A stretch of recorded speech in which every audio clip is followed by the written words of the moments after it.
ಈ ಕಾರ್ಯಕ್ರಮವನ್ನು ಉದ್ಘಾಟಿಸಬೇಕೆಂದು ಕೇಳಿಕೊಳ್ಳುತ್ತಿದ್ದೇವೆ. ಜೋರಾದ ಚಪ್ಪಾಳೆಯನ್ನು ತಟ್ಟುವುದರ ಮೂಲಕ ಈ ಕಾರ್ಯಕ್ರಮಕ್ಕೆ ತಾವೆಲ್ಲರೂ ಸಾಕ್ಷಿಯಾಗಬೇಕೆಂದು ಕೇಳಿಕೊಳ್ಳುತ್ತಿದ್ದೇವೆ. ಬೆಳದಿಂಗಳ ಕೆಣೆಯುವ ಚಂದ್ರನಿಗೆ ಶರಣೆಂಬೆವು ನಾವು, ಶರಣೆಂಬೆವು ನಾವು. ಬೆಳದಿಂಗಳ ಕೆಣೆಯುವ ಚಂದ್ರನಿಗೆ ಶರಣೆಂಬೆವು ನಾವು, ಶರಣೆಂಬೆವು ನಾವು. ಈ ಕಾರ್ಯಕ್ರಮವನ್ನು ಉದ್ಘಾಟಿಸಿರುವಂಥ ಕೈಗಳಿಗೂ ಶರಣೆಂಬೆವು ನಾವು, ಶರಣೆಂಬೆವು ನಾವು. ದೀಪ ಬೆಳಗಿಸುವುದರ ಮೂಲಕ ಕಾರ್ಯಕ್ರಮವನ್ನು ಉದ್ಘಾಟನೆಯನ್ನು ಮಾಡ್ತಿದ್ದಾರೆ ಪೂಜ್ಯರು, ಹಿರಿಯರು, ಸಚಿವರುಗಳು. ಜೋರಾದ ಚಪ್ಪಾಳೆಯೊಂದಿಗೆ ಸರ್ವರಿಗೂ ಧನ್ಯವಾದಗಳನ್ನು ಸಲ್ಲಿಸೋಣ. ಬಂಧುಗಳೇ, ಕಂಡಿರುತ್ತದೋ, ಯಾವ ಯಾವ ನೆನಪುಗಳಿಂದ ಸ್ಫೂರ್ತಿ ಪಡೆದಿರುತ್ತದೆಯೋ, ಯಾವ ಸಂಸ್ಕೃತಿಗೆ ಹಾರೈಸುತ್ತದೆಯೋ, ಇದರೆಲ್ಲದರ ಒಟ್ಟು ಮೊತ್ತ ಜಾನಪದ. ಈ ಜಾನಪದ ಅಂತಂಥ ನೆಲದ ಸೊಗಡನ್ನು ಮೈಗೂಡಿಸಿಕೊಂಡು ಸಂಸ್ಕೃತಿ ಕ್ಷೇತ್ರದ ಪ್ರಮುಖ ವ್ಯಕ್ತಿಗಳು ತಮ್ಮ ಉಪನ್ಯಾಸನಗಳು ಮತ್ತು ಚಿಂತನೆಯ ಮೂಲಕ ಕನ್ನಡ ಸಂಸ್ಕೃತಿ, ಪರಂಪರೆ ಮತ್ತು ಮಾನವೀಯ ಮೌಲ್ಯಗಳ ಬಗ್ಗೆ ಜಾಗೃತಿಯನ್ನು ಮೂಡಿಸಿದಂತಹ ಉಪನ್ಯಾಸಕರಾಗಿರುವಂಥ ವಡ್ಡಿಗೇರಿ ನಾಗರಾಜಯ್ಯರವರು ತಮ್ಮ ಆಶಯ ನುಡಿ ಸೇವೆಯನ್ನು ಅರ್ಪಿಸಬೇಕೆಂದು ಕೇಳಿಕೊಳ್ಳುತ್ತಿದ್ದೇವೆ.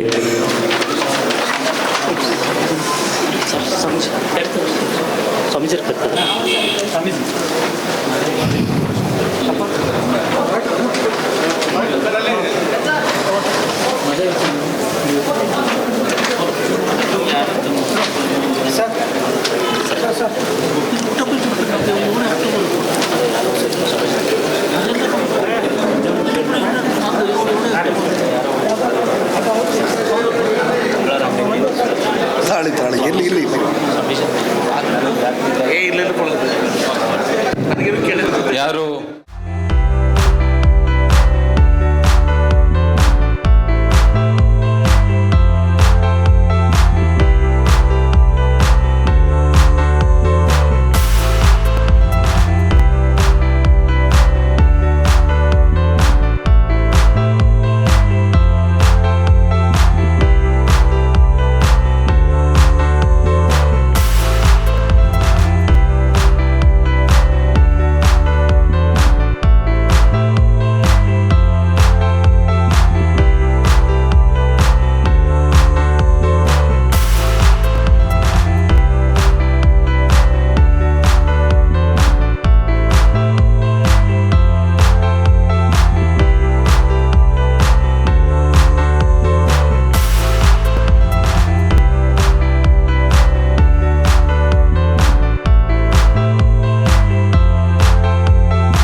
ಈಗಾಗಲೇ ಹೇಳಿದಾಗೆ ಇವತ್ತು ತಲ್ಲಣಿಸದಿರು ಮನವೇ ಅನ್ನೋ ಒಂದು ಶೀರ್ಷಿಕೆಯಲ್ಲಿ ಗುರುಗಳು ಪ್ರತಿ ತಿಂಗಳು 4ನೇ ಶುಕ್ರವಾರ ವಿಚಾರಗೋಷ್ಠಿಗಳನ್ನು ಮಾಡಬೇಕು ಅಂತ ಒಂದು ಕಾರ್ಯಕ್ರಮನ ಮಾಡ್ತಿದ್ದಾರೆ. ಈ ಒಂದು ಕಾರ್ಯಕ್ರಮದ ಧ್ಯೇಯೋದ್ದೇಶ ಏನು ಅಂತ ಹಿಂದ್ಗಡೆನೆ ಪ್ರಿಂಟ್ ಮಾಡಿದ್ದಾರೆ, ಇನ್ವಿಟೇಷನ್ ಹಿಂದ್ಗಡೆ. ಅದನ್ನು ಓದ್ತಾ ಇದ್ದೆ. ಈಗ ಜಾಗತೀಕರಣದ ಯುಗದಲ್ಲಿ, ಸ್ಪರ್ಧಾತ್ಮಕ ಯುಗದಲ್ಲಿ ನಾವೆಲ್ಲರೂ ಕೂಡ ಬರೀ ಹಣ, ಅಧಿಕಾರ ಇದರ ಆಸೆಯಿಂದ ಬಿದ್ದು ಮಾನವೀಯತೆ ಮೌಲ್ಯಗಳನ್ನು ಕಳ್ಕೊಂಡ್ಬಿಟ್ಟಿದ್ವಿ. ಮಾನವೀಯ ಸಂಬಂಧಗಳ ಬೆಲೆನ ನಾವು ಮರೆತು ಬಿಟ್ಟಿದ್ದೀವಿ.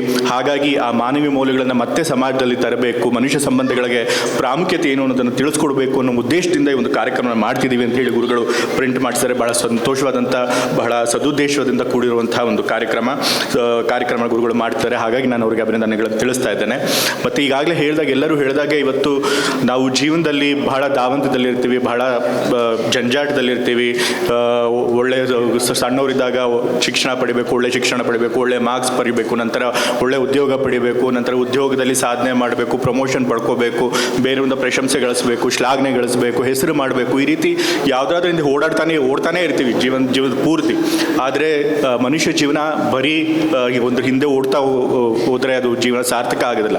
ಜೀವನ ಸಾರ್ಥಕ ಆಗಬೇಕು ಅಂತಂತಂದರೆ ನಾವು ಕೂಡ ಸಂತೋಷದಿಂದ ಇರಬೇಕು, ತೃಪ್ತಿಯಿಂದ ಬದುಕಬೇಕು. ಆ ತೃಪ್ತಿ ಬರಬೇಕು ಅಂತಂತಂದರೆ ಅವಾಗವಾಗ ನಾವು ಈ ಒಂದು ಜಂಜಾಟದಿಂದ ಒಂದು ವಿರಾಮ ಪಡ್ಕೊಂಡು ಈ ನಮ್ಮ ಮನಸ್ಸು, ದೇಹ ಇದಕ್ಕಿಂತ ಮೀರಿದ ವಿಚಾರಗಳ ಬಗ್ಗೆ ಚಿಂತನೆ ಮಾಡಬೇಕು. ಅದನ್ನು ಚಿಂತನೆ ಮಾಡಬೇಕು ಅಂತಂತಂದರೆ ಅದ್ರ ಬಗ್ಗೆ ಗೊತ್ತಿರುವಂತಹ ಆಧ್ಯಾತ್ಮಿಕ ಗುರುಗಳಿರ್ಬೋದು, ಸಾಹಿತಿಗಳಿರ್ಬೋದು, ಇದ್ರ ಬಗ್ಗೆ ವಿಚಾರ ಮಾಡುವಂಥ ವಿಚಾರವಂತರಿರ್ಬೋದು, ಅವರೆಲ್ಲರೂ ಬಂದು ನಮಗೆ ಉಪನ್ಯಾಸ ಮಾಡಬೇಕಾಗತ್ತೆ. ಆ ಉಪನ್ಯಾಸನ ಕೇಳಬೇಕು ಅಂತಂತಂದ್ರೆ ಇಂಥ ಕಾರ್ಯಕ್ರಮಗಳಾಗಬೇಕು.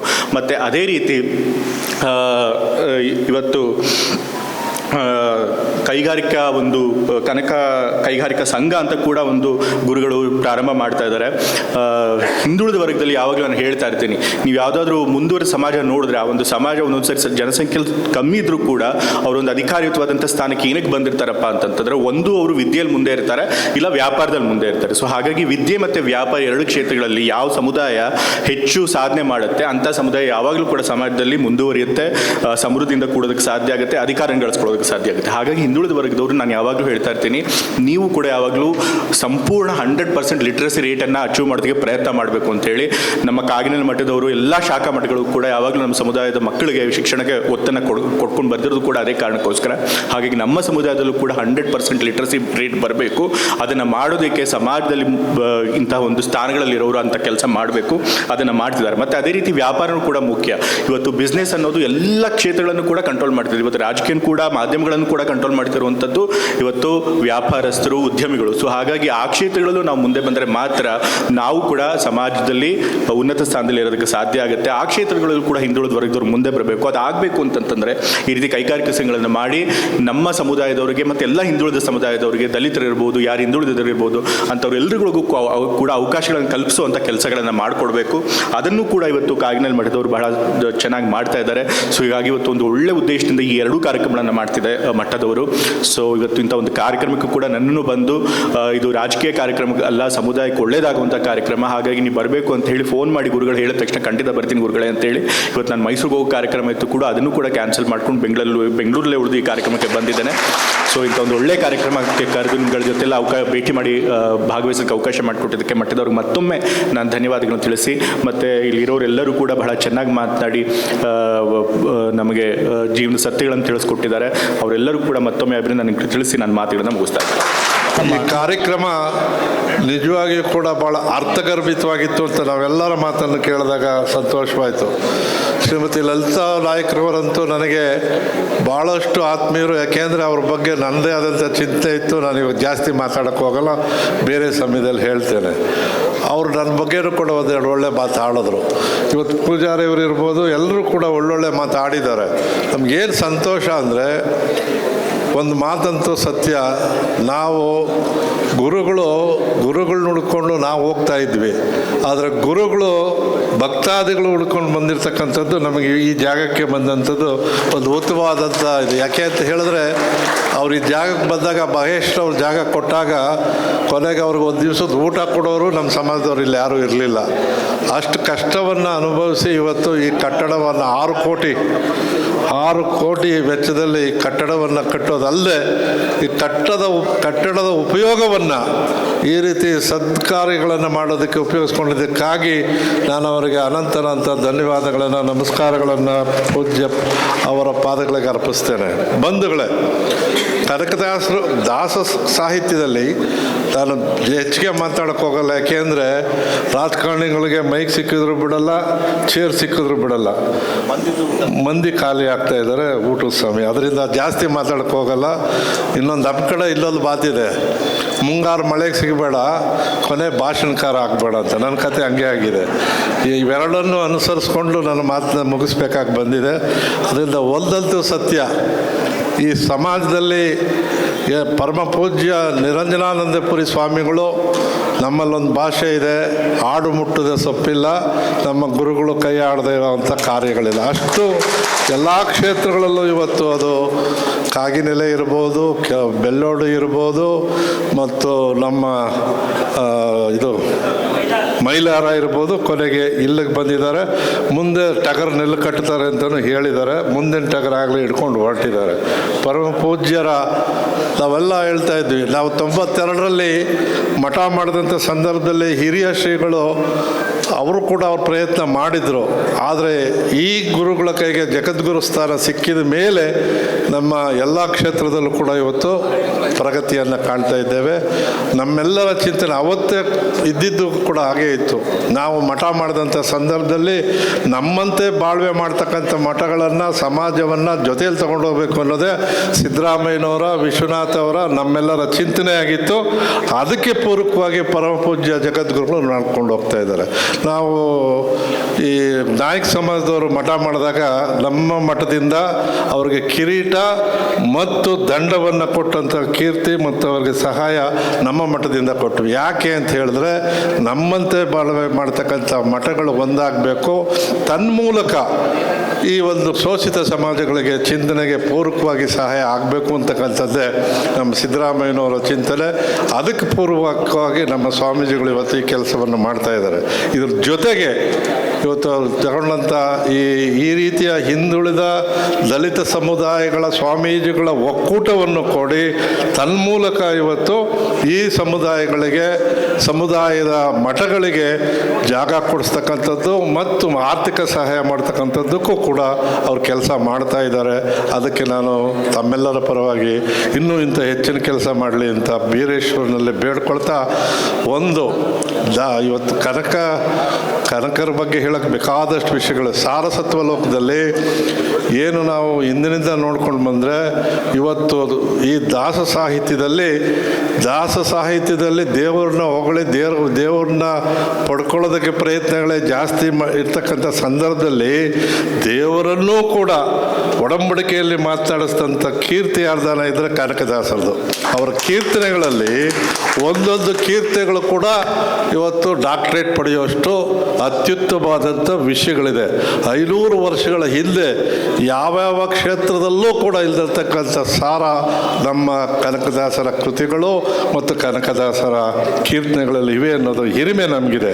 ಅದನ್ನು ಪ್ರಚಾರಪಡಿಸ್ತಕ್ಕಂಥ, ಅದರ ಬಗ್ಗೆ ಚಿಂತೆ ಮಾಡ್ತಕ್ಕಂಥ ದೃಷ್ಟಿಯಲ್ಲಿ ನಮ್ಮ ಮಾನ್ಯ ಸಿದ್ದರಾಮಯ್ಯನವರು ನೇತೃತ್ವದಲ್ಲಿ, ಖಾತಾ ಚಿಕ್ಕಣ್ಣವರ ನೇತೃತ್ವದಲ್ಲಿ ಈಗಾಗಲೇ ನಾವು 15 ಸಂಪುಟಗಳನ್ನು ಕನಕ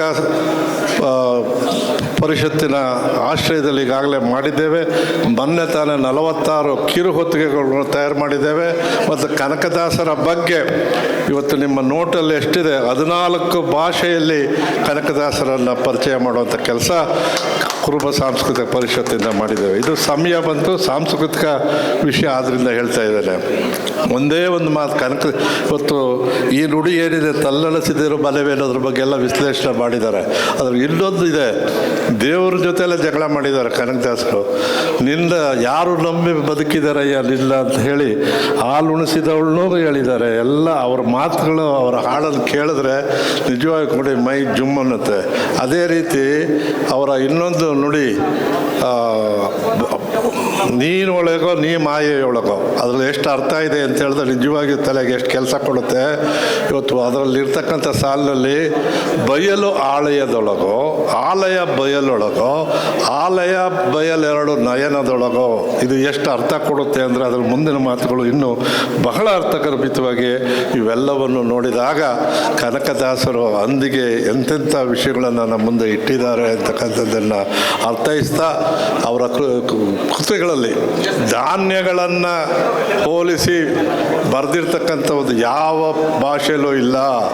ರಾಮಧಾನ್ಯ ಚರಿತೆ ಇಡೀ ಸಾರಸ್ವತ ಲೋಕಕ್ಕೆ ಅದು ದೊಡ್ಡ ಕೊಡುಗೆ ಅಂತಕ್ಕಂಥದ್ದನ್ನು ಈ ಸಂದರ್ಭದಲ್ಲಿ ಹೇಳ್ತಾ, ಇದು ಒಂದು ಗುರುಗಳ ಚಿಂತನೆ ಏನಿದೆ.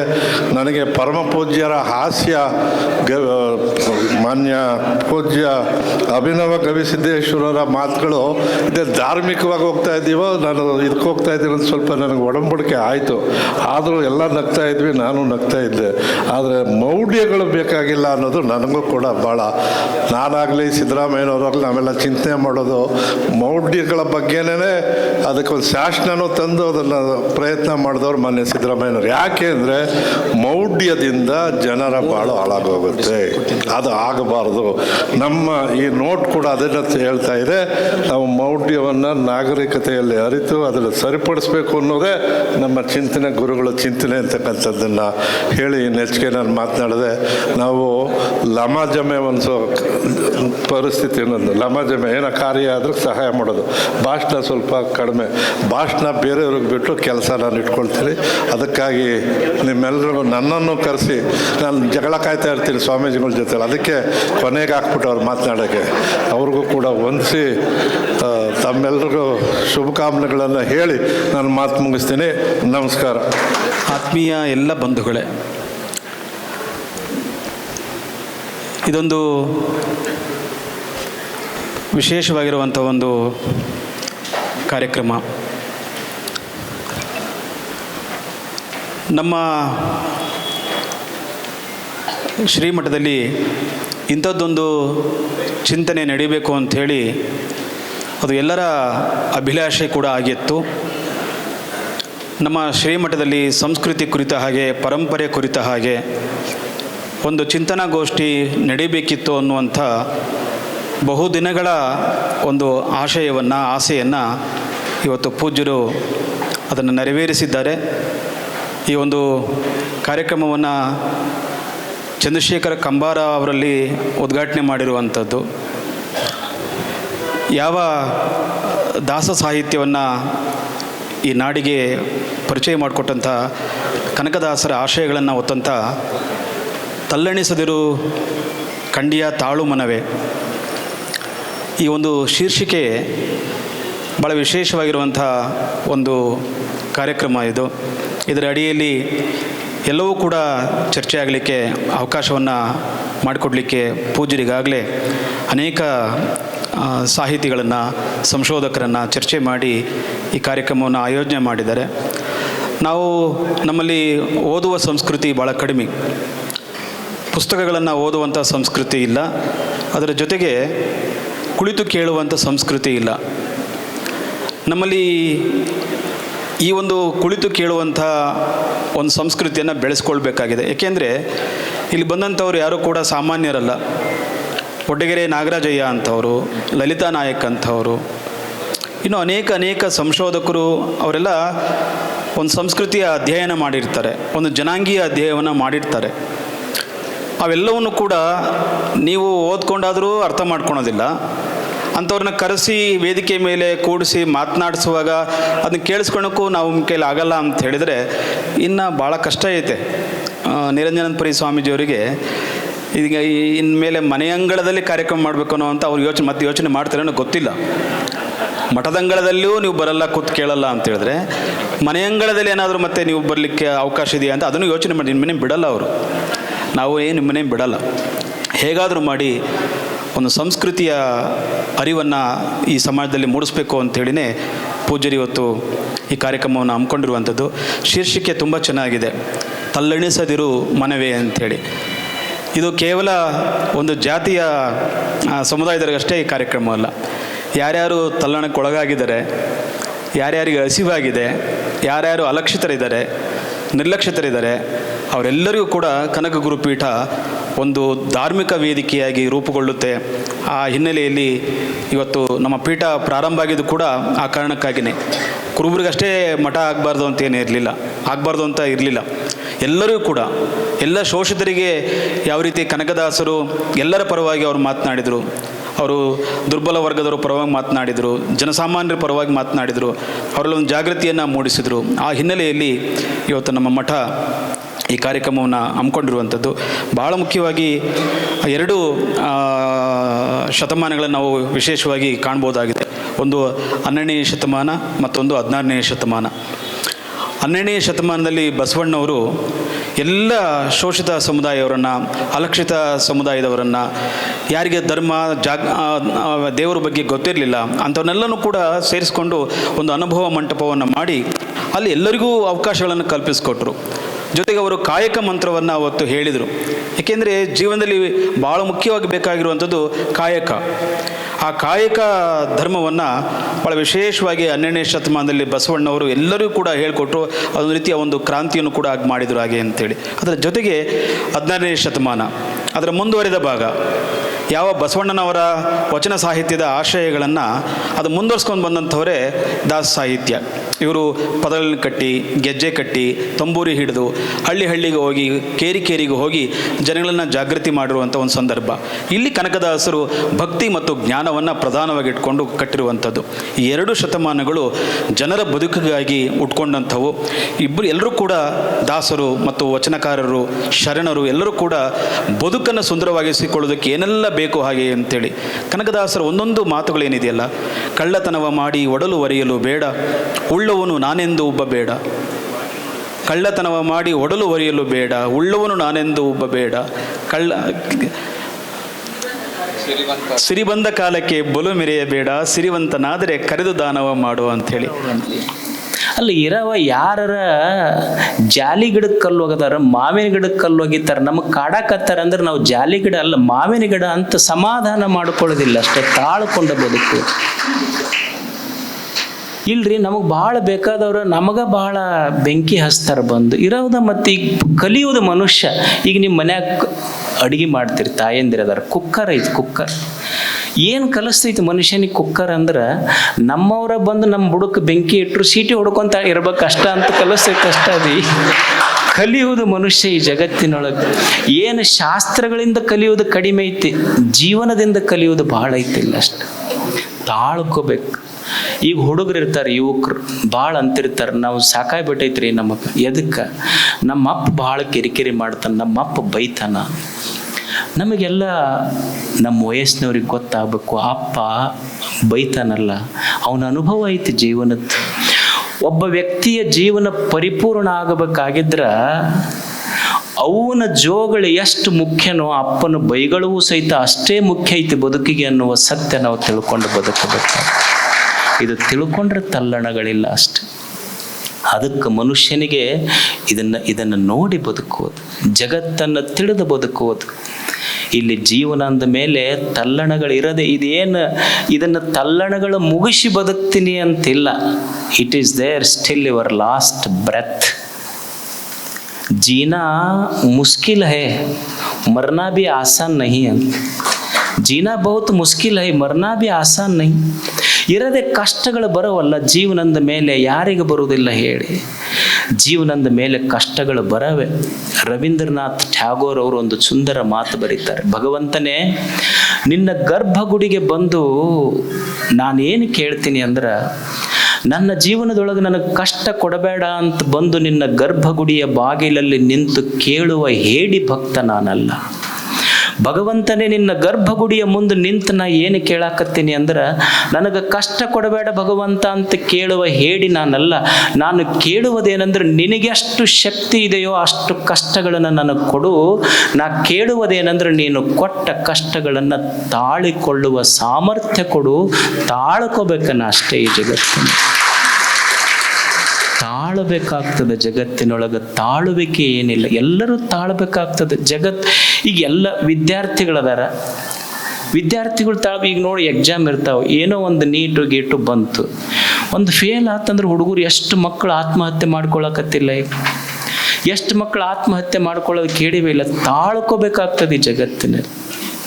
ನಾವು ಮಕ್ಕಳಿಗೆ ಏನು ಕಲಿಸ್ಬೇಕಾಗೈತೆ ಅಂದ್ರೆ ಬರೀ ನೀಟ್ ಪಾಸ್ ಆಗೋದಲ್ಲ, ನೀಟ್ ಬದುಕೋದು ಭಾಳ ಮುಖ್ಯ ಐತೆ. ಅದನ್ನು ಕಲಿಸ್ಬೇಕಾಗಿದೆ ಮಕ್ಕಳಿಗೆ. ಎಷ್ಟು ವಿದ್ಯಾರ್ಥಿಗಳು ನೀವು ಆಯಿತು, ಒಂದು ಫೇಲ್ ಆಗಿರ್ತೈತಿ, ಒಂದು ಹುಡುಗ ಒಂದು ಸಬ್ಜೆಕ್ಟ್ ಫೇಲ್ ಆಯ್ತು, ಹೋಗಿ ಆತ್ಮಹತ್ಯೆ ಮಾಡ್ಕೊಳ್ಕೊಂತ ಅವ್ರ ದೋಸ್ತ್ ಬಂದು ಎಲ್ಲಿಗೆ ಹೊಂಟೆ, ಇಲ್ಲ ನಂದೊಂದು ಸಬ್ಜೆಕ್ಟ್ ಫೇಲ್ ಆಗಿಬಿಟ್ಟೈತಿ, ನಾನು ಆತ್ಮಹತ್ಯೆನೇ ಮಾಡ್ಕೊಂಡ್ಬಿಡ್ತೀನಿ. ಅವಾಗ ಅವ್ರ ದೋಸ್ತ್ ಹೇಳ್ದೆ, ಒಂದು ಫೇಲ್ ಆಗೈತಿ ಬರೀ, ಅಕಸ್ಮಾತ್ ಆತ್ಮಹತ್ಯೆ ಮಾಡ್ಕೊಂಡು ಹುಟ್ಟಿ ಬಂದಿದ್ರೆ ಮತ್ತೆ 6 ಬರಿಬೇಕಾಗೈತಿ, ಒಂದಕ್ಕೆ ಮುಗಿಸ್ಕೊಂಡ್ಬಿಡ್ತಾರೆ. ಒಂದು ಬಂದೈತಿ, ಒಂದು ನಿಕಾಲಿ ಕುಸ್ತಿ ಮಾಡ್ಕೊಂಡು ಹೋಗೋದು ಭಾಳ ಚಲೋ ಐತಿಲ್ಲ. ಏನೈತೆ ಹೇಳಿ, ಈಗ ವ್ಯಾವಹಾರಿಕರದಿರಿ, ವ್ಯಾಪಾರ ಅಂದಮೇಲೆ ಸ್ವಲ್ಪ ಹೆಚ್ಚು ಕಡಿಮೆ ಆಗ್ತೈತೆ ಇಲ್ಲೋ, ಒಂದಿಷ್ಟು ಸಾಲ ಆಗ್ತಾವ, ಸಮುದ ಆಗ್ತಾವ, ಪ್ರೆಷರ್ ಶುರು ಆಗ್ತೈತಿ, ಬಂದು ಕುಂತು ಕೇಳೋರು ಇರ್ತಾರ, ಸಾಲದ ಬಾಧೆ ಶುರು ಇರ್ಬೇಕು. ಒಂದಿಷ್ಟು ಸಾಲ ಮಾಡಬೇಕು, ಎಷ್ಟು ಮಾಡಬೇಕು ಅಷ್ಟು ಮಾಡ್ತಿರ್ಬೇಕು. ಸಾಲದ ಬಾಧೆ ಬರ್ತೈತಿಲ್ಲ ಮನುಷ್ಯ. ಏನು ರಾತ್ರಿ ಒಬ್ಬ ಎದ್ದು ನಿದ್ದಿಲ್ಲಾರ್ದಂಗೆ ಮನ್ಯಾಗ 12 ಗಂಟೆಗೆ ಅಡ್ಡಾಡಕತ್ತಾವ. ಹೆಣ್ತಿ ಕೇಳಿದ್ಲಿ, ಯಾಕೆ ಇಷ್ಟು ಟೆನ್ಷನ್ ತೊಗೊಂಡು ಅಡ್ಡಾಡಕತ್ತೀರಿ? ಸಾಲ ಕೊಟ್ಟವ್ರು ಬಂದು ಕಿರಿಕಿರಿ ಮಾಡಕತ್ತಾನ, ನಾವು ಮುಂದಿನ ಮನೆಯವ ಸಾಲ ಕೊಟ್ಟಿನ ಬಂದು ಕೊಡಬೇಕಂತ, ಅದಕ್ಕೆ ಟೆನ್ಷನ್ ಆಗೈತಿ, ಅಡ್ಡಾಡಕತ್ತೀನಿ. ಅವಾಗ ಅಕ್ಕಿ ಅಂದ್ಲು, ನೀವು ಸುಮ್ಮನಿರ್ರಿ. ಅವನ ಮನೆಗೆ ಹೋದ್ಲು ರಾತ್ರಿ 12 ಗಂಟೆಗೆ. ಹೋಗೀಗ ನೀ ಏನು ಸಾಲ ಕೊಟ್ಟಿ ಅಂತ ನಮ್ಮ ಯಜಮಾನ್ರಿಗೆ ನಮಗೇನು ಕೊಡೋಕ್ಕಾಗೋದಿಲ್ಲ, ಇನ್ನೊಮ್ಮೆ ಕೇಳಿದೆ ಅಂದ್ರೆ ನಿನ್ನ ಹೆಸರು ಬರೆದಿಟ್ಟು ಇಷ್ಟ ಹೇಳಿದ್ಲಕ್ಕೆ, ಮುಂದಿಂದ ಹೇಳಿಲ್ಲ. ಹೇಳಿ ಮನೆಗೆ ಬಂದ್ಲು, ಗಂಡಗೆ ಹೇಳಿದ್ಲು, ಈಗ ನೀವು ಮೊಕ್ಕೋರಿ ನವ ಅಡ್ಡಾಡ್ತಾನೆ, ಇನ್ನು ನೀವು ಮೊಕ್ಕೋರಿ ನವ ಅಡ್ಡಾಡು ಪಾಳೆ. ಅವ ಸಂಸಾರ ವ್ಯವಹಾರ ಅಂದ ಮೇಲೆ ಒಂದಿಷ್ಟು ಒತ್ತಡಗಳಿರುತ್ತೆ. ಸಾಲ ಮಾಡ್ಬೇಕಾಗತ್ತ. ಸಾಲ ಎಷ್ಟು ಮಾಡಬೇಕು ಅಂದ್ರೆ ನಾವು ತೀರಿಸುವಷ್ಟು ಸಾಲ ಮಾಡಬೇಕು ಹೊರತು ನಾವ ತೀರಿ ಹೋಗುವಷ್ಟು ಸಾಲ ಮಾಡ್ಕೋಬಾರ್ದು. ಇದು ಕಲಿಯುವುದಷ್ಟು. ತಲ್ಲಣಗಳಿರವೆ, ತಲ್ಲಣಿಸದಿರು ಕಂಡ್ಯ ತಾಳ್ಮನವೇ ಅಷ್ಟೆ.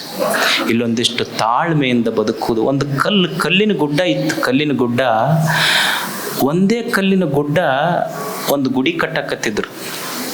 ಅಲ್ಲಿ ಗುಡಿ ಕಟ್ಟುವಾಗ ಒಂದು ಕಲ್ಲು ತಂದು ಮೆಟ್ಲ ಮಾಡಿದ್ರು. ಅದೇ ಗುಡಿ ಕಲ್ಲು ಹೋಗಿ ಒಂದು ಮೂರ್ತಿ ಆಯ್ತು. ಆ ಕಲ್ಲು ಮೆಟ್ಟಲಿತ್ತಲ್ಲ, ಮೆಟ್ಟು ಗುಡಿಯೊಳಗಿನ ಶಿಲೆಯ ದೇವರಿಗೆ ಕೇಳ್ತಲ್ಲ, ನಾವಿಬ್ಬರೂ ಒಂದೇ ಗುಡ್ಡದಾಗಿಂದ ತೊಗೊಂಬಂದಾರ. ತೊಗೊಂಬಂದು ನಮಗೆ ಮೆಟ್ಟಲ ಮಾಡಿ ಎಲ್ಲರೂ ತುಳ್ಕೊಂತ ಹೊಂಟಾರ, ನಿನಗೆ ಬಂದು ಎಲ್ಲರೂ ನಮಸ್ಕಾರ ಮಾಡ್ತಾರೆ. ಹಿಂಗೆ ಹಾಕಿದ್ದು ಅಂತ. ಅವಾಗ ಗುಡಿಯೊಳಗಿರುವ ದೇವ ಶಿಲೆ ಇತ್ತಲ್ಲ, ಇಲ್ಲ ನೀ ಕೇಳುವ ಪ್ರಶ್ನೆ ಸರಿಯಾಗೈತಿ. ನಿನಗ್ಯಾಕೆ ಎಲ್ಲರೂ ತುಳಿದು ಬರ್ತಾರೆ, ನನಗ್ಯಾಕೆ ಎಲ್ಲರೂ ನಮಸ್ಕಾರ ಮಾಡ್ತಾರೆ ಅಂದ್ರೆ, ಮೊದಲು ಏನೊಬ್ಬ ಶಿಲ್ಪಿ ಇದ್ನಲ್ಲ, ನಿನಗ ತಗೊಂಡಿದ್ದವ ದೇವ್ರು ಮಾಡ್ಬೇಕಂತ ತಗೊಂಡು ಸುತ್ತಿಗೆ ಚಾನ ತಗೊಂಡು 8, 10, 15, 20 ಹಾಕದ. ನೀನು ಒಂದು 100 ಏಟು ಬೀಳೋದ್ರಾಗ ಇಷ್ಟು ಬಡತು ಬಿದ್ರೆ ತಾಳಕ್ಕಾಗದಿಲ್ಲ ಅಂತ 2 ಹೋಳು ಮಾಡಿದೆ. ನನಗೆ ತಗೊಂಡ, ನನಗೆ ಹೊಡೆದ. ಎಷ್ಟು ಹೊಡೆದ ಅಂದ್ರೆ ಅವನು ಎಷ್ಟು ಹೊಡೆತು ಬಿದ್ರು ಸಹಿತ ನಾ ಏನು ಜಪ್ ಅನ್ಲಿಲ್ಲ, ತಾಳ್ಕೊಂಡೆ. ನೀ ತಾಳ್ಲಾರ್ದಕ್ಕ ನೀ ಒಡೆದ 2 ಹೋಳಾದಿ, ನಿನಗೆ ಮೆಟ್ಟಲು ಮಾಡಿದ್ರು. ನೀ ಕಂಕರ ಆದಿ, ತಾಳ್ಕೊಂಡಿದ್ದಕ್ಕೆ ನಾನು ಒಳಗೆ ಕೂಡಿಸಿ ಶಂಕರನನ್ನಾಗಿ ಮಾಡ್ಯಾರ ನೋಡಿ. ತಾಳ್ಕೊಂಡವ್ರು ಶಂಕರ. ಯಾವ ತಲೆ ಮೇಲೆ ನನಗೆ ಚಾನ ಸುತ್ತಿಗೆ ತಗೊಂಡು ಹೊಡೆದಿದ್ನಲ್ಲ, ಅವನೇ ಒಂದು ದಿವಸ ಅವೆರಡೂ ಇಟ್ಟು ನಿನ್ನ ತಾಳ್ಮೆ ನೋಡಿ ನೀ ದೇವರಾದಪ್ಪ ಅಂತ ಅವನ ಕೈ ಮುಗಿದು ಹೋದ. ನನಗೆ ತಾಳ್ಬೇಕಾಗ್ತದೆ. ತಲ್ಲಣಿಸದಿರು ಕಂಡ್ಯ ತಾಳ್ಮನವೇ. ಈ ವ್ಯಾವಹಾರಿಕ ಜಗತ್ತು ಒಮ್ಮೆ ಮನಸ್ಸಿಗೆ ನೋವಾಗುವ ಕೆಲಸಗಳು ನಡೀತವೆ, ಒಮ್ಮೆ ಅಪವಾದಗಳು ಬರ್ತವೆ, ಒಮ್ಮೆ ನಿಂದೆಗಳು ಬರ್ತವೆ. ಇವೆಲ್ಲದರ ಮಧ್ಯದಲ್ಲಿ, ಸೋಲುಗಳ ಮಧ್ಯದೊಳಗೆ ಬೆಳಕಿನ ಕಿರಣವನ್ನು ಕಾಣುವ ಆಶಾಭಾದಿಯಾಗಿ ಮನುಷ್ಯ ಬದುಕಬೇಕಾಗ್ತದೆ. ನಿಂದೆಗಳು ಬರೋದಿಲ್ಲ. ಇನ್ನು ಎಷ್ಟು ಮಂದಿ ಮಾತಾಡ್ತಾರ, ಇಲ್ಲ ಸಲ್ಲದ ಮಾತುಗಳು ನಮ್ಮ ಬಗ್ಗೆ ನಮ್ಮ ಕಿವಿ ಕೇಳ್ಯಾವ. ಈಗ ನೀವು ಮನ್ಯಾಗ ಊಟ ಮಾಡ್ತೀರಿ, ಊಟ ಮಾಡ್ಬೇಕಾದ್ರೆ ನಿನ್ನಿದ ಅಕಸ್ಮಾತ್ ಅಡಿಗೆ ತಂದು ಮನ್ಯಾಗ ತಾಯಿ, ಅವ್ವ ಅಥವಾ ಹೆಂಡತಿ ಇಟ್ರಿ ಏನಂತೀರಿ ನೀವು? ಮನ್ಯಾಗ ಅದು ದುಡ್ದಂಗೆ ದುಡಿತೀನಿ ನಾನು, ಏನು ಅದು ದುಡ್ದಂಗೆ ದುಡಿತೀನಿ, ನಿನ್ನಿದ ಹಳಸಿದ ತಂದಿಟ್ಟು ನನಗೆ ಉಣ್ಣಕ್ಕಂತ ಬೈತೀರಿ. ಅಲ್ಲಿ ಏನು ಸಮಸ್ಯೆ ಐತಿ? ಹಳಸಿದ ಉಂಡ್ರ ಅಂದ್ರೆ ನಿನ್ನಿದ ಹಳಸಿದ ಹೊಟ್ಟ್ಯಾಗ ತೊಗೊಂಡ್ರ ಹೊಟ್ಟೆ ಕೆಡ್ತೈತಿ ಅಂತ ಸಾಮಾನ್ಯ ಜ್ಞಾನ ಐತಿ. ನಿನ್ನಿದ ಹಳಸಿದ ಅನ್ನ ಉಂಡ್ರ ಹೊಟ್ಟೆ ಕೆಟ್ರ, ನಿನ್ನೆ ಮೊನ್ನೆ ಯಾರೋ ಮಂದಿ ಆಡಿದ ಹಳಸಿದ ಮಾತು ತಲೆಯಾಗ ತೊಗೊಂಡ್ರ ತಲೆನೂ ಕೆಡತೈತಿ ಅನ್ನುವ ಸತ್ಯ ಗೊತ್ತಾಗಬೇಕು. ತಲ್ಲಣಿಸದಿರು ಕಂಡ. ಇಲ್ಲೊಂದು ಸ್ವಲ್ಪ ತಾಳ್ಮೆ ಬೇಕಷ್ಟೇ ಮನುಷ್ಯನಿಗೆ. ತಾಳ್ಮೆಯಿಂದ ಇಲ್ಲಿ ಬದುಕೋದು. ಈಗ ನೋಡಿ, ಒಂದು ಗಿಡ ಇರ್ತದೆ. ಬ್ಯಾಸಿಗೆ ದಿವ್ಸಕ್ಕೆ ಎಲ್ಲ ಎಲೆಗಳು ಬತ್ತಿ ಹೋಗಿರ್ತಾವ, ಅಲ್ಲೇನೂ ಉಳಿದಿರೋದಿಲ್ಲ. ಎಲ್ಲ ಎಲೆಗಳು ಹೋದ ಗಿಡ ಒಂದು ದಿವಸ ಬ್ಯಾಸಿಗೆಲ್ಲ ಎಲೆ ಹೋಗಿರ್ತಾವಲ್ಲ, ಎಲೆ ಹೋದ ಗಿಡ ನನ್ನ ಜೀವನ ಇಲ್ಲಿಗೆ ಮುಗೀತು ಅಂತಂದಿಲ್ಲ. ಮತ್ತೊಂದು ದಿವಸ ವಸಂತ ಕಾಲ ಬರ್ತದೆ, ನನ್ನ ಎದೆಯೊಳಗೆ ಚಿಗುರಿನ ಭರವಸೆ ಮೂಡುತ್ತದೆ, ಮತ್ತೆ ಗಿಡ ಹೂವು ಕಾಯಿ ಬಿಡ್ತೀನಿ ಅನ್ನುವ ಭರವಸೆಯೊಂದಿಗೆ ಎಲೆ ಇಲ್ಲದ ಗಿಡ ಬದುಕ್ತದೆ. ಬ್ಯಾಸಿಗೆ ದಿವಸಕ್ಕೆ ಎಲ್ಲ ನದಿಗಳು ಬತ್ತಿರ್ತವೆ. ನನ್ನ ಒಡಲು ಬತ್ತಿತು ಅಂತ ಯಾವ ನದಿನೂ ಹತ್ತಿಲ್ಲ, ಆದ್ರೆ ನದಿ ಗೊತ್ತಿತ್ತು ಮುಂದೆ ಒಮ್ಮೆ ಮೋಡಗಳು ಕಟ್ತಾವ, ಮಳೆ ಬರ್ತಾವ, ಮಳೆ ಬಂದಾಗ ಮತ್ತೆ ಮೈದುಂಬಿ ಹರಿಯುವೆ ಎನ್ನುವ ಭರವಸೆಯೊಂದಿಗೆ ನದಿಗಳೆಲ್ಲ ಹರಿಯಕತ್ತಿಲ್ಲೇನು. ಹಾಗೆ ಮನುಷ್ಯ ಭರವಸೆಯೊಂದಿಗೆ ಈ ಜಗತ್ತಿನಲ್ಲಿ ಬದುಕುವುದು. ಏನೇ ಕಷ್ಟಗಳೇ ಬರಲಿ, ನೋವೇ ಬರಲಿ, ಅಪಮಾನಗಳೇ ಬರಲಿ, ನಿಂದೆಗಳೇ ಬರಲಿ, ಸೋಲೇ ಬರಲಿ, ಇವೆಲ್ಲವುಗಳ ಮಧ್ಯದಲ್ಲಿ ಭಗವಂತ ಇದು ನನ್ನದಲ್ಲ, ನಿನಗರ್ಪಿಸಿ ಬದುಕುವೆ, ಇದು ನಿನ್ನ ಬದುಕು ಅಂತ ಯಾರು ದೇವರಿಗೆ ಈ ಜೀವನವನ್ನು ಯಾವ ಕೊಟ್ಟಾನ ಅವನಿಗೆ ಅರ್ಪಿಸುವುದಷ್ಟೇ. ತಾಳಿಯ ಅಭಿಮಾನ ಕಟ್ಟಿದ ಗಂಡನಿಗೆ, ಜೋಳಿಗೆಯ ಅಭಿಮಾನ ಕೊಟ್ಟ ಗುರುವಿಗೆ, ಬದುಕಿನ ಅಭಿಮಾನ ಕೊಟ್ಟ ಭಗವಂತನ ಮೇಲಿಟ್ಟು ಬದುಕಿದೆ ಅಂದ್ರೆ ತಾಳುವಿಕೆ ಅದು. ಇಂಥ ಒಂದು ಪವಿತ್ರ ಚಿಂತನ ಕಾರ್ಯಕ್ರಮ ಗುರುಗಳು ನಡೆಸಿದ್ದಾರೆ. ನನಗಲ್ಲಿ ಕಾಗಿನೆಲೆಗೆ ಹೇಳಿದ್ರೆ ನೀವು ಬರ್ಬೇಕಂತ 2 ಸಲ ಹೇಳಿದರು. ನನಗೆ ಗದ್ದಲು ಕರಿಬೇಡ್ರಿ ಅಂದೆ. ನನಗೆ ಗದ್ದಲ ಒಳ್ಳೆ ಅಷ್ಟು ಗದ್ದಲು ನನಗೆ ಹೊಂದಿಕೆ ಆಗೋದಿಲ್ಲ. ಕಡಿಮೆ ಕಿರಲಕ್ಕ ಇಬ್ಬರು ಕೇಳೋರು ಮಂದಿದ್ರು ಸಾಕು ನನಗಷ್ಟೇ. ಅಲ್ಲಿ ಗುರುಗಳು ಅವ್ರು ನೋಡಿ ಎಲ್ಲೆಲ್ಲಿ ಮಠಗಳನ್ನು ಕಟ್ಟ್ಯಾರ, ಎಷ್ಟು ಶಾಲೆ ಕಾಲೇಜುಗಳನ್ನು ಮಾಡ್ಯಾರ. ಅವ್ರದ್ದೊಂದು ಹೊಸ ಸಿಸ್ಟಮ್ ಏನಂದ್ರೆ ಭಕ್ತರ ಮಠಕ್ಕೆ ಬರೋದಲ್ಲ, ಭಕ್ತರಿದ್ದಲ್ಲಿಗೆ ಮಠ ತಗೊಂಡು ಹೋಗುವ ದೊಡ್ಡ ಕಾಯಕವನ್ನು ಪೂಜ್ಯರು ಮಾಡಿದ್ದಾರೆ. ಅವರ ತ್ಯಾಗ, ಶಿಕ್ಷಣ, ಅವರ ಸಮಾಜದ ಕಳಕಳಿ, ಅವರ ಕಳಕಳಿಯಿಂದ ಸಮಾಜದ ಮಕ್ಕಳೆಲ್ಲ ಬಹಳ ದೊಡ್ಡವರಾಗಿ ಬೆಳಿಬೇಕು. ಅವರ ಕೃಪೆ ಆ ಮಕ್ಕಳ ಮೇಲೆಲ್ಲ ಇರಲಿ ಅಂತ ಹಾರೈಸಿ ತಮಗೆಲ್ಲ ವಂದಿಸಿ ನಮ್ಮ ಮಾತುಗಳನ್ನು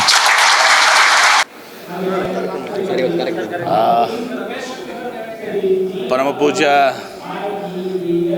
ಕಾಗಿನೆಲೆ ಶ್ರೀಗಳು ಕನಕ ಗುರುಪೀಠ ಇವತ್ತು ಬೆಂಗಳೂರು ಮಠದಲ್ಲಿ ಒಂದು ಅತ್ಯಂತ ಅರ್ಥಪೂರ್ಣವಾದಂಥ ಒಂದು ಕಾರ್ಯಕ್ರಮ, ತಲ್ಲನ್ನು ಧರಿಸಲು ಮನ ಅಂಥೇಳಿ ಇವತ್ತು ಇಡೀ ಪ್ರಪಂಚದಲ್ಲಿ ಪ್ರತಿಯೊಬ್ಬ ವ್ಯಕ್ತಿಗೂ ಯಾವುದೇ ಒಂದು ಕ್ಷೇತ್ರದಲ್ಲಿ ಅವರೆಲ್ಲರೂ ಕೂಡ ಇವತ್ತು ಅನೇಕ ಮಾನಸಿಕ ಒತ್ತಡದಿಂದ ಬಳಲ್ತಿದ್ದಾರೆ.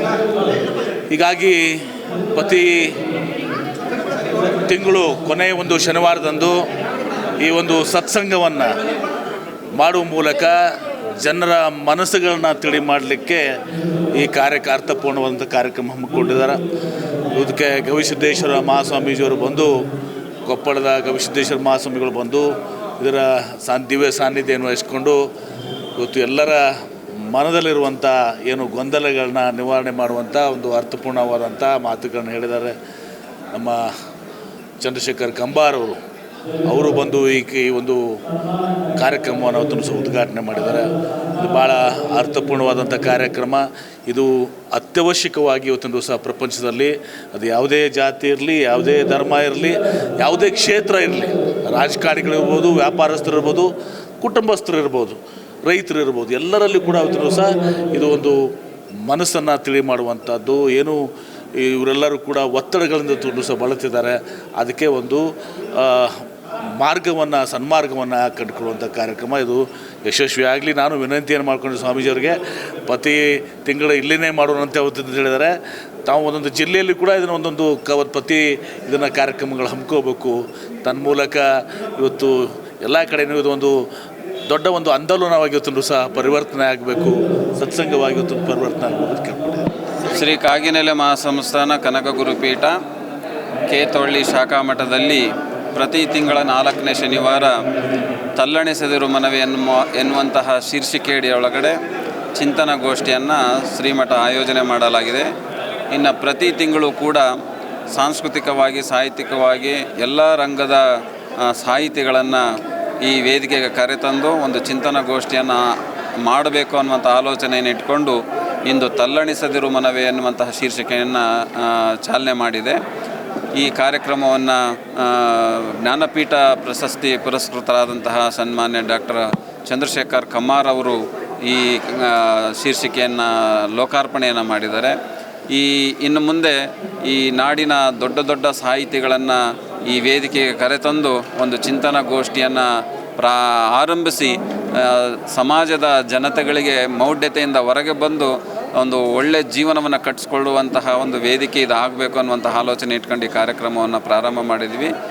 ಈ ವೇದಿಕೆಯನ್ನು ಎಲ್ಲ ಸಾಹಿತಿಗಳು ಮತ್ತು ಸಮಾಜದ ಬಂಧುಗಳು ಮತ್ತು ನಾಡಿನ ಪ್ರಜೆಗಳು ಸರಿಯಾದ ರೀತಿಯಾಗಿ ಉಪಯೋಗಿಸ್ಕೋಬೇಕು ಅಂತಂದೇಳಿ ಈ ಮೂಲಕ ನಾನು ಅವರಲ್ಲಿ ಪ್ರಾರ್ಥಿಸ್ತೇನೆ. ಇವತ್ತಿನ ಕಾರ್ಯಕ್ರಮ ಆಯೋಜಿಸೋಕ್ಕೆ ಒಂದು ನಮ್ಮ ಗುರುಪೀಠ ಕನಕ ಗುರುಪೀಠ ಏನು ಒಂದು ಅವಕಾಶ ಕೊಟ್ಟಿದ್ದರು. ಒಂದು ಇವತ್ತಿನ ಕಾರ್ಯಕ್ರಮದಲ್ಲಿ ಪಾಲ್ಗೊಂಡಿದ್ದಂಥ ಸನ್ಮಾನ್ಯ ಶ್ರೀ ಎಂ ಬಿ ಪಾಟೀಲ್ ಅವರು, large and medium industry minister, ಇವತ್ತು ಕರ್ನಾಟಕ ಕನಕ ಕೈಗಾರಿಕಾ ಸಂಘ ಒಂದು ಉದ್ಘಾಟನೆ ಮಾಡಿದ್ದಾರೆ. ಈ ಒಂದು ಸಂಘಟನೆಯಿಂದ ನಮ್ಮೆಲ್ಲ ಸಮುದಾಯದ ಏನು ಕೈಗಾರಿಕೆಗಳು ನಡೆಸ್ತಿದ್ದಾರೆ, ಆಮೇಲೆ ಸರ್ಕಾರದ ಮಟ್ಟದಲ್ಲಿ ಯಾವೆಲ್ಲ ಸ್ಕೀಮ್ಸ್ ಇದೆ, ಸೌಲಭ್ಯಗಳನ್ನ ಪಡ್ಕೊಳೋ ರೀತಿಯಲ್ಲಿ ಒಂದು ಅವೇರ್ನೆಸ್ ಕಾರ್ಯಕ್ರಮ ಪ್ರತಿ ತಿಂಗಳು ಹಮ್ಮಿಕೊಳ್ತೀವಿ ನಾವು ಸಪ್ರೇಟಾಗಿ ನಮ್ಮ ಕೈಗಾರಿಕಾ ವಲಯದಿಂದ. ಹೆಚ್ಚಿನ ರೀತಿಯಲ್ಲಿ ನಮ್ಮ ರಾಜ್ಯ ಸರ್ಕಾರ ಆಗಿರ್ಬೋದು, ಕೇಂದ್ರ ಸರ್ಕಾರಕ್ಕೆ ಒಂದು ಮನವಿ ಸಲ್ಲಿಸಿದ ಮುಖಾಂತರದಲ್ಲಿ ಹೆಚ್ಚಿನ ರೀತಿ ಕೈಗಾರಿಕೆಗಳು ನಿಟ್ಟಿನಲ್ಲಿ ಬರಬೇಕು ಅಂತ ಒಂದು ಎಂಟರ್ಪ್ರೆನರ್ಸ್ ಡೆವಲಪ್ಮೆಂಟು ಕಾರ್ಯಕ್ರಮ ಕೂಡ ಹಮ್ಮಿಕೊಳ್ತೀವಿ. ಇವತ್ತಿನ ಯುಗ ಪೀಳಿಗೆ ಏನು ಜಾಬ್ ಸರ್ಚಿಂಗಿಗೆ ಹೋಗ್ತಾರೆ ಮತ್ತು ಜಾಬ್ ಎಲ್ಲೂ ಸಿಗಲ್ಲ ಅಂತ ಇರ್ತಾರೆ, ಅಂಥವ್ರನ್ನ ಎಂಟರ್ಪ್ರೆನರ್ಸ್ ಡೆವಲಪ್ಮೆಂಟ್ ಆಗಿ ಒಂದು ಕಾರ್ಯಕ್ರಮದಲ್ಲಿ ಒಂದು ಅವ್ರಿಗೆ ಹ್ಯಾಂಡ್ ಹೋಲ್ಡ್ ಮಾಡ್ತಾ ನಮ್ಮ ಕೈಗಾರಿಕಾ ಸಂಘದಿಂದ ಕರ್ನಾಟಕ ಕನಕ ಕೈಗಾರಿಕಾ ಸಂಘದಿಂದ ಅವ್ರಿಗೆ ಹೆಚ್ಚಿನ ರೀತಿಯಲ್ಲಿ ಕೈಗಾರಿಕಾ ಸ್ಥಾಪನೆ ಮಾಡೋದಕ್ಕೆ ಒಂದು ಅನುಕೂಲ ಆಗಿ ಒಂದು ಪ್ಲ್ಯಾಟ್ಫಾರ್ಮ್ ಕ್ರಿಯೇಟ್ ಮಾಡಿ ಈ ನಿಟ್ಟಿನಲ್ಲಿ ಒಂದು ಫೋಕಸ್ ಮಾಡಬೇಕಂತ ಒಂದು ಆಬ್ಜೆಕ್ಟಿವ್ ಇಟ್ಕೊಂಡು ಕೆಲಸ ಮಾಡ್ತಾಯಿದ್ದೀವಿ. ನಮ್ಮದು ಮ್ಯಾನುಫ್ಯಾಕ್ಚರಿಂಗ್ ಸೆಗ್ಮೆಂಟ್ಸ್ನ ನಾವು ಮ್ಯಾನುಫ್ಯಾಕ್ಚರಿಂಗ್ ಸೆಗ್ಮೆಂಟಲ್ಲಿ ಒತ್ತು ಕೊಡ್ತಾ ಇದ್ದೀವಿ. ಆ ಒಂದು ನಿಟ್ಟಿನಲ್ಲಿ ಮತ್ತು ಮ್ಯಾನುಫ್ಯಾಕ್ಚರಿಂಗ್ ಸೆಗ್ಮೆಂಟ್ಗೆ ಸರ್ವಿಸ್ ಇಂಡಸ್ಟ್ರಿ ಏನೆಲ್ಲ ಒಂದು ಒಳಪಡುತ್ತೆ ಅದನ್ನು ನಾವು ಫೋಕಸ್ ಮಾಡಿ ಒಂದು ಹೆಚ್ಚಿನ ರೀತಿಯಲ್ಲಿ ಬೆಳೆಸೋದಕ್ಕೆ ಒಂದು ಪ್ರಯತ್ನ ಪಡೋಣ ಅಂತ. ಇವತ್ತಿನ ನಮ್ಮದು ಏನು ಫೌಂಡೇಶನ್ನು ನೆಕ್ಸ್ಟ್ ಜನ್ರೇಷನ್ಗೆ ಒಂದು ಅಡಿಪಾಯ ಹಾಕಬೇಕು ಅಂತ ಒಂದು ನಿಟ್ಟಿನಲ್ಲಿ ಒಂದು ಕಾರ್ಯಕ್ರಮ ಒಂದು ಸ್ವಾಮೀಜಿಯವರ ಆಶೀರ್ವಾದದಲ್ಲಿ ಇದು ತೊಗೊಂಬಂದಿದ್ದಾರೆ ಮತ್ತು ಆಶೀರ್ವಾದ ಮಾಡಿ ಇದನ್ನು ಸಂಘಟನೆ ಮಾಡಿ ಅಂತ ಹೇಳಿದ್ದಾರೆ ನಮ್ಮ ಸ್ವಾಮಿಗಳು. ಈ ಕಾರ್ಯಕ್ರಮ ಏನು ಇವತ್ತೊಂದು ಐತಿಹಾಸಿಕ ಕಾರ್ಯಕ್ರಮ ಅಂತ ಹೇಳ್ಬೋದು. ತಲ್ಲಡಿಸದಿರು ಮನವೇ ಸಂತರಲ್ಲೇ ಶ್ರೇಷ್ಠರಾದ ಭಕ್ತ ಕನಕದಾಸರ ಒಂದು ಕವನದಿಂದ ಇದನ್ನು ತಗೊಂಡು ಅವ್ರದ್ದೊಂದು ತಲ್ಲಡಿಸದಿರು ಮನವೇ ಒಂದು ನೇಮ್ ತೊಗೊಂಡು ಪ್ರತಿ ತಿಂಗಳು ಪ್ರತಿ ವರ್ಷ ಅಂದರೆ 12 ತಿಂಗಳು 12 ಸೆಕ್ಟರಲ್ಲಿ ಒಂದು ಕಾರ್ಯಕ್ರಮ ಮಾಡಬೇಕು ಅಂತೇಳಿ ನಮ್ಮ ಜಗದ್ಗುರುಗಳಾದ ನಿರಂಜನಾಪುರಿ ಸ್ವಾಮೀಜಿಯವರ ಮಹತ್ವಾಕಾಂಕ್ಷೆಯಂತೆ ಸಮಾಜ ಸಂಘಟನೆ ಆಗಬೇಕು. ಮೇಯ್ನು ವಿದ್ಯೆ ಉದ್ಯೋಗ ಇವೆರಡು ಇತ್ತಂದರೆ ಎಲ್ಲರೂ ಚೆನ್ನಾಗಿರ್ತಾರೆ. ಹಾಗಾಗಿ ವಿದ್ಯೆ ಉದ್ಯೋಗ ಇದು ಸಂಘಟನೆ ಮಾಡಬೇಕು ಅಂತೇಳಿ ಫಸ್ಟ್ ಪ್ರಾರಂಭ ಮಾಡಿದರೆ ನಮ್ಮ ಉದ್ಯಮಿಗಳಿಂದ ಸ್ಟಾರ್ಟ್ ಮಾಡಿ ನೆಕ್ಸ್ಟು ನಮ್ಮ ಲಾಯರ್ ಸೆಕ್ಟರು ಮತ್ತು ವಿದ್ಯುತ್ ಬಳಗ ಮಾಡ್ತಾರೆ, ಅದಾದಮೇಲೆ ವಕೀಲರು ಮಾಡ್ತಾರೆ. ಇದೇ ಥರ 12 ತಿಂಗಳು ಪ್ರತಿ ತಿಂಗಳು ಪ್ರತಿಯೊಬ್ಬರು ಒಂದೊಂದು ಕಾರ್ಯಕ್ರಮ ಇದೇ ಥರ ನಡೆಸ್ಕೊಡ್ತಾರೆ. ಮತ್ತು ಕಾರ್ಯಕ್ರಮ ಇದು ಇನಾಗ್ರೇಷನ್ ಅಷ್ಟೇ, 12 ತಿಂಗಳದು ಇವತ್ತು ಪ್ರಾರಂಭ ಆಗಿರೋದಕ್ಕೆ ಈ ಥರ ಎಲ್ಲರೂ ಬಂದಿದ್ದಾರೆ. ನೆಕ್ಸ್ಟ್ ಈ ಥರ ಇರಲ್ಲ, ಒಂದು ವಿಚಾರ ಸುದ್ದಿಗೋಷ್ಠಿ ಯಾವ ಥರ ಇರಬೇಕು, ಯಾವ ಥರ ಇವತ್ತು ನೋಡೋರಲ್ಲ ನಮ್ಮ ಗವಿಮಠ ಸ್ವಾಮಿಗಳು ಯಾವ ಥರ ನಮಗೆಲ್ಲ ಹೇಳಿದ್ರು ಅಂತೇಳಿ, ಆ ಥರ ವಿಚಾರಗಳು ಜನರಿಗೆ ತಲುಪಬೇಕು, ಸಮಾಜಕ್ಕೆ ಒಳ್ಳೆಯ ಸಂದೇಶ ಹೋಗ್ಬೇಕು. ಈಗಿನ ಯುವ ಪೀಳಿಗೆ ಯಾವ ಥರ ಹಾಳಾಗ್ತಾಯಿದ್ರೆ ಅದರಿಂದ ಅವ್ರಿಗೆ ಒಂದೊಂದು ಮಾತನ್ನು ಪರಿವರ್ತನೆ ಆಗ್ಬೋದು. ಆ ರೀತಿ ಪರಿವರ್ತನೆ ಮಾಡಬೇಕು, ಸಂಘಟನೆ ಆಗಬೇಕು ಅನ್ನೋ ಉದ್ದೇಶದಿಂದ ಈ ಕಾರ್ಯಕ್ರಮ ಮಾಡ್ತಾಯಿದ್ದಾರೆ. ಮತ್ತು ಈ ಕಾರ್ಯಕ್ರಮಕ್ಕೆ ನಮ್ಮ ಉದ್ಯಮಿಗಳು ಎಲ್ಲರೂ ಸಹ ಸಹಕರಿಸಿದ್ದಾರೆ. ನಮ್ಮ ಅಧ್ಯಕ್ಷರಾದಂತಹ ಶಿವಕುಮಾರ್ ಅವರು ಇದಕ್ಕೆ ಹಗಲು ರಾತ್ರಿ ದುಡಿದು ಈ ಕಾರ್ಯಕ್ರಮ ಯಶಸ್ವಿ ಮಾಡಿದ್ದಾರೆ. ಎಲ್ಲ ಉದ್ಯಮಿಗಳು ಸಹ ಸಹಕಾರ ಕೊಟ್ಟಿದ್ದಾರೆ. ಮುಂದಿನ ದಿನಗಳಲ್ಲಿ ನಾವು ಇಡೀ ಮೇಯ್ನ್ಲಿ ಪೀಣ್ಯ ಉದ್ಯಮಿಗಳು ಮಾತ್ರ ಫೋಕಸ್ ಮಾಡಿದ್ದೀವಿ. ನೆಕ್ಸ್ಟ್ ಎಂಟೈರ್ ಕರ್ನಾಟಕ ಉದ್ಯಮಿಗಳು ಎಲ್ಲರನ್ನೂ ಒಗ್ಗೂಡಿಸಿ ಒಂದು ದೊಡ್ಡ ಕಾರ್ಯಕ್ರಮ ಮಾಡಬೇಕು ಅಂತೇಳಿ ನಮ್ಮದು ಆಲೋಚನೆ ಉದ್ದೇಶ ಇದೆ. ನಮ್ಮ ರೇವಣ್ಣ ಸಾಹೇಬರು ಇದಕ್ಕೆ ಬುನಾದಿ ಆಗ್ತಾರೆ, ಅವರೇನೆ ಮಾಡಿ ಈ ಥರ ಮಾಡಿ ಅಂಥೇಳಿ. ಹಾಗಾಗಿ ಅವರ ಮಾರ್ಗದರ್ಶನದಲ್ಲಿ ನಮ್ಮ ಸ್ವಾಮೀಜಿಯವರ ನಿವೇಶನದಲ್ಲಿ ಮುಂದಿನ ದಿನದಲ್ಲಿ ರಾಜ್ಯ ಮಟ್ಟದ ಕಾರ್ಯಕ್ರಮ ಮಾಡ್ತೀವಿ ಅಂತೇಳಿ ಈ ಮೂಲಕ ತಿಳಿಸ್ತೇನೆ. ಒಂದೊಂದು ತಿಂಗಳು ಒಂದು ವರ್ಷದಲ್ಲಿ 12 ಕಾರ್ಯಕ್ರಮ, ಒಂದು ತಿಂಗಳಿಗೆ ಒಂದು ಕಡೆ ಶನಿವಾರ, ಪ್ರತಿ ತಿಂಗಳು ಕಡೆ ಶನಿವಾರ ಒಂದೊಂದು ಸರಿ ಕಾರ್ಯಕ್ರಮ ಮಾಡ್ತೀವಿ. ನಮ್ಮದು ಈ ತಿಂಗಳು ಮುಗೀತು, ನೆಕ್ಸ್ಟ್ ಬೇರೆ ತಿಂಗಳಿರುತ್ತೆ. ಭಾಗವಹಿಸೋರು ಎಲ್ಲ ಸತತವಾಗಿ ಕಾರ್ಯಕ್ರಮದಲ್ಲಿ ಭಾಗವಹಿಸ್ಬೋದು.